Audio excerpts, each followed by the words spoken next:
ఆయన పాపము లేనివాడు కాబట్టి, that means my God is active in every season, my God is active in every age, my God is active in every generation, my God is active every time.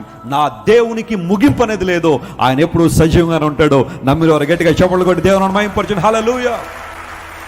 భౌతిక సంబంధమైన ప్రధాన యాజకుని వస్త్రాన్ని కట్టిన గంటలు ఏదో ఒక రోజు ఆగిపోవచ్చు, కానీ నా యేసయ్య ఆ యాక్టివిటీ ఎప్పుడు ఆగలా. ఆయన నిరంతరము జీవించేవాడు కాబట్టి ఆయన మన పక్షంగా ఏం చేస్తున్నాడట, ఆయన విజ్ఞాపన చేస్తున్నాడు. కొన్నిసార్లు మనం మన కోసం ప్రార్థన చేసుకోవడం మర్చిపోతాం, కానీ మన దేవుడు మన కోసం విజ్ఞాపన చేయడం ఏం చేయట్లేదు, ఆయన మర్చిపోవట్లేదు. నిరంతరము మన కొరకు విజ్ఞాపన చేస్తారట. His priesthood will never seize, his priesthood will never be stopped. ఆయన యొక్క యాజకత్వము, ఆయన ప్రధాన యాజకత్వం ఎప్పుడు ఆగిపోదు. నిరంతరంగా ఆయన మన కోసం యాక్టివ్గా ఉంటూనే ఉంటాడు. ఆయన ఎందుకోసం? ఆయన పాపము లేనివాడు కాబట్టి. యేసు ప్రభువును ఆరాధించడంలో నాకున్న ఒక అతిశయం ఏంటంటే, నేను ఆరాధించే దేవుడు సజీవుడైన దేవుడు.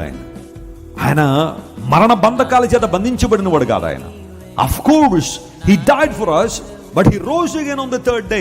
యేసు ప్రభు చరిత్ర ఆయన మరణంతో ముగించబడలేదు. ఆయన చరిత్ర, ఆయన 3వ రోజు మరణాన్ని జయించి తిరిగి రావడం ద్వారా ఇంకనూ కొనసాగుతూనే ఉంది, ఎప్పటికీ కొనసాగుతూనే ఉంటుంది. హల్లెలూయా. What a wonderful Savior we are serving. Download ShareChat.